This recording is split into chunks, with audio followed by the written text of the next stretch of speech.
Part 1. You will hear Kevin Brown asking for information about renting an apartment through an agency. First, you have some time to look at questions 1 to 5.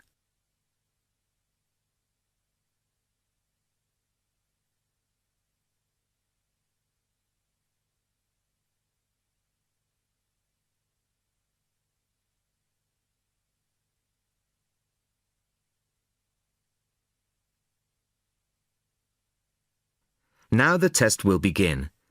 You should answer the questions as you listen, as you will not hear the recording a second time. Listen carefully to the first part of the conversation and answer questions 1 to 5. Good afternoon. How can I help you? Hello, my name's Kevin Brown. I saw your advertisement in today's local paper, apartments to let in all areas of the city. Yes, Mr. Brown. We currently have several properties available. What part of the city were you thinking of? Well, city centre ideally. OK. And what price range are you interested in? I don't really know. What have you got? Well, prices start at £400 a month, going up to £1,000 a month. OK. And what's the difference? What does the price depend on? Well, the number of bedrooms mainly. Uh-huh. The cheaper apartments have 1 bedroom, while the most expensive have 3 or 4 bedrooms. OK. 2 bedrooms would be nice. So I'll say 2 bedrooms up to $600 a month. Mm-hmm. Do you have anything like that? Right, sir. We have... just give me a moment, please. Mm-hmm. We have 2 properties that might interest you. One is in North Street. It's a very nice apartment, but it's £750 a month. But that includes a private parking space. $750. That's a bit higher than I'd like to go, really. Do you have anything less expensive? Yes. We have another one at £625 a month. $625? Mm-hmm. All right, that sounds interesting. Where is it? It's in Cornell Road, at number 12B. I don't know that. How do you spell it? It's Cornell. It's near the park. I've never heard of it, but I'm sure I'll be able to find it on a map. Before you hear the rest of the conversation, you have some time to look at questions 6 to 10.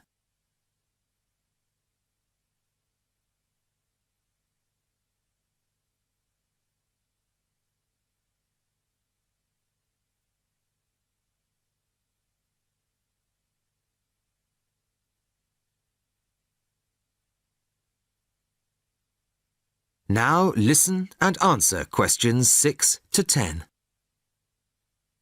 So, would you like to see the apartment, sir? Yes, I would. I'd like to rent somewhere fairly soon.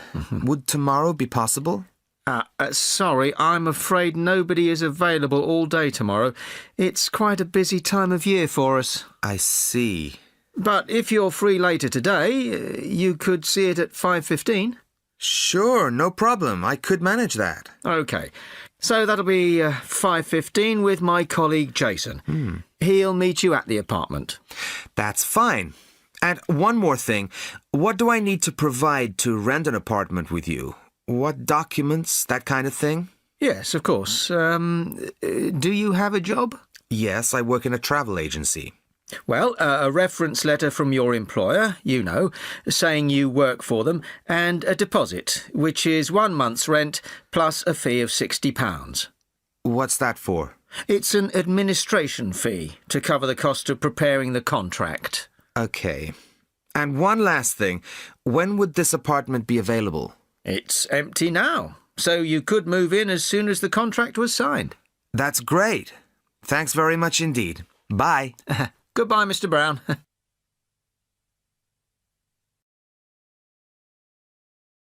That is the end of Part 1. You now have half a minute to check your answers.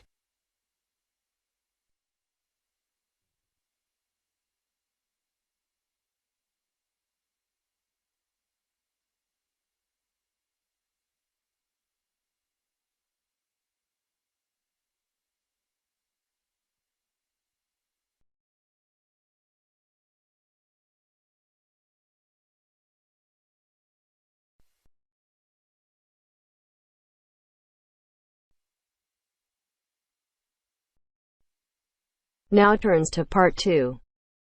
Part 2. Listen to the guided tour commentary and answer questions 11 to 20. You now have some time to read questions 11 to 20 first.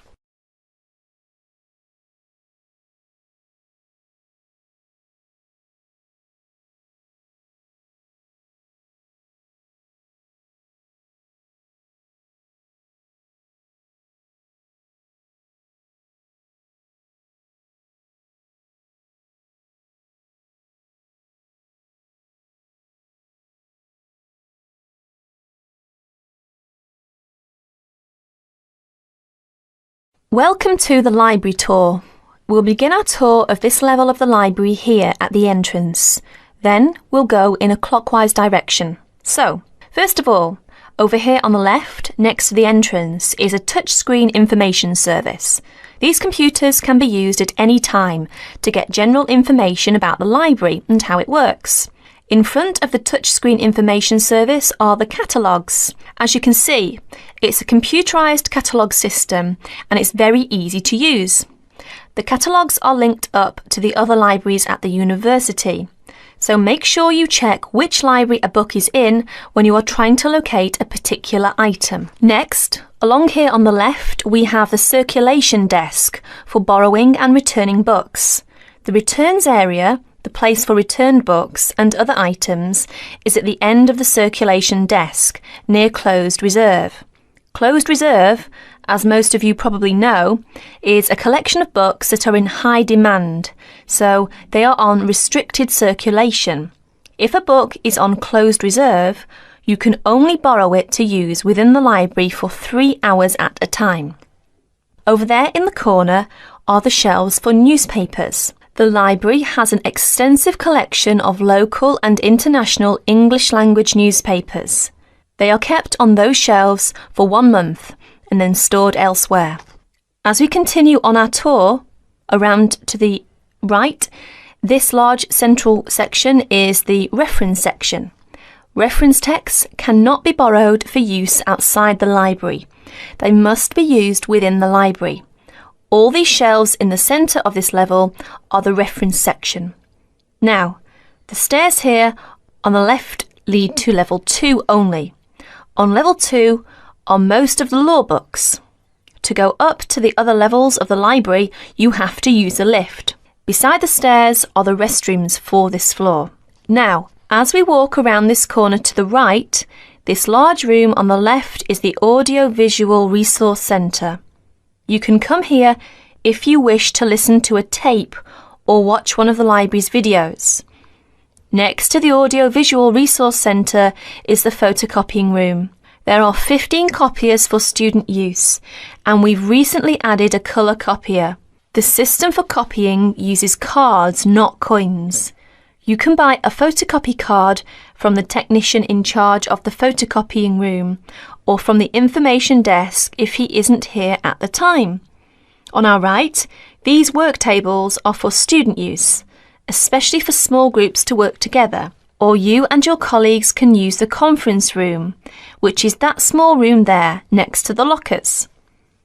You can work on group projects in the conference room without disturbing anyone, and there's a conference room on each level of the library.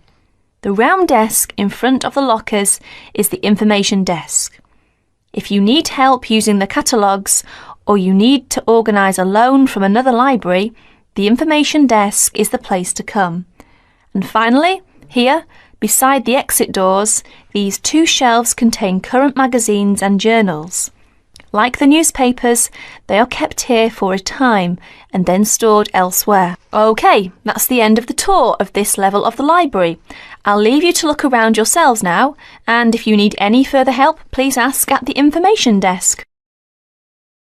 That is the end of Part 2. You now have half a minute to check your answers.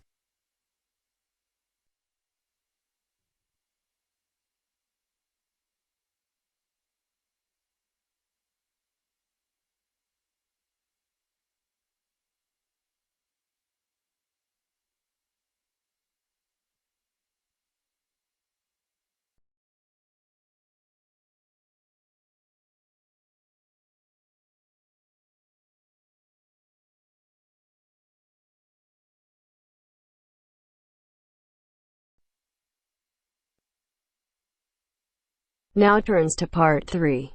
Part 3. You are going to hear a conversation on rivers. First, you have some time to look at questions 21 to 25.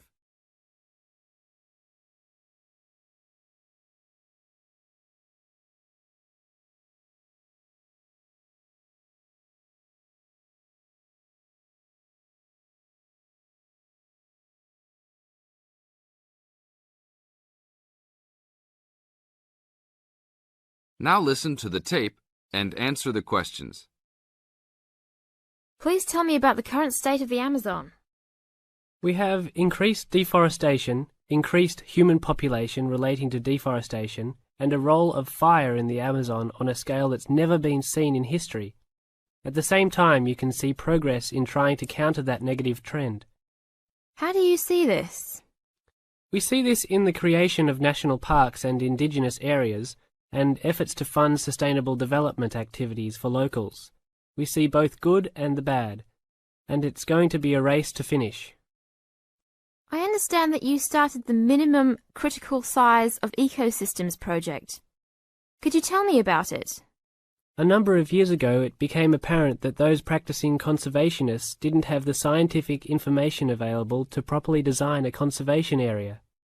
They didn't know how big it had to be, right? People were learning that as forests fragment, the fragments begin to shed species after they become isolated, so they end up becoming poor examples of what they had been. This relates to the size of the fragment. Do people still study this? Yes, there is a rich subfield of conservation biology that looks at the efforts of fragmentation. One of the consequences is a general policy response to set up protected areas that are fairly large, something on the order of 1,000 square kilometres.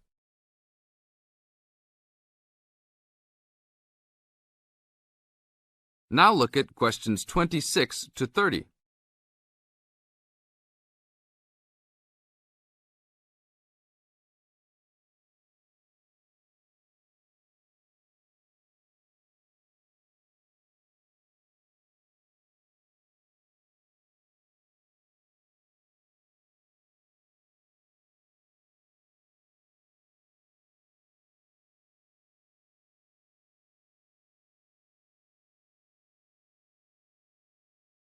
As the talk continues, answer questions 26 to 30. Can you talk a little bit more about the forest fragmentation? As habitats are destroyed, they are accompanied by habitat fragmentation. So when 50% of a forest is lost, the remaining 50% being is not one large block, but smaller pieces, which makes the conservation problem even worse than saying that 50% has been lost. And this affects not just forest, but species diversity, correct? In terms of species loss, we can't give you precise numbers about how many species are lost because of these fragmented landscapes, but we're beginning to get close to where we can make that estimation. And so one of the policy responses to all of this, beyond just trying to create large protected areas, is to try and reconnect the fragments. You've been active in many projects studying the Amazon region over the years. Can you tell us about that process of understanding the Amazon? When people first started looking at conservation priorities, there was not much information about the geography of plant and animal species. One of the first clues was an analysis done in 1969. This looked at bird species and found geographic clusters of species which occurred nowhere else. And those are priority areas for conservation. Was this when people began prioritizing refuges? Yes, it was the first time that someone looked basin-wide at priorities, giving priority to so-called refugean areas. Was this when the new trend to use geographic information systems, or a GIS, started? That was in 1990 after we worked out a whole set of biological and conservational priorities and produced a big map using GIS. What are some of the things that GIS does? Well, there are several advantages of using a geographic information system. First, you can continually update the system so that it's now a constantly changing picture. You can actually watch changes. Then you can include large amounts of data, including information about the vectors of development, roads, railroads, pipelines, hydroelectric projects, etc. And finally, because it is accessible on the Internet, it makes this information available to anyone who's interested. That is the end of part 3. You now have half a minute to check your answers.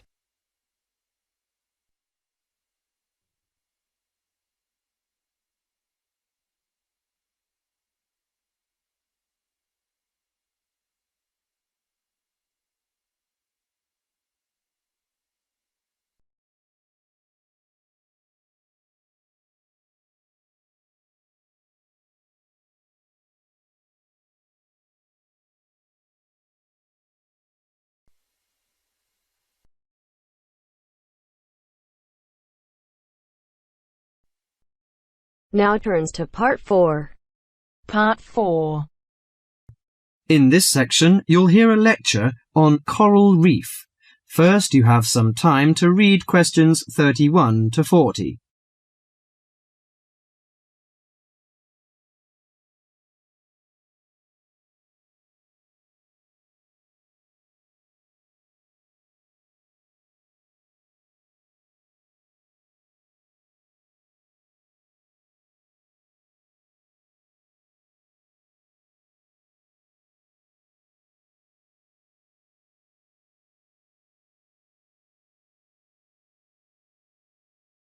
Now listen carefully to the lecture and answer questions 31 to 40. Do you fancy diving in the wonderful world of coral reefs, green sponges, colourful fish and red crabs?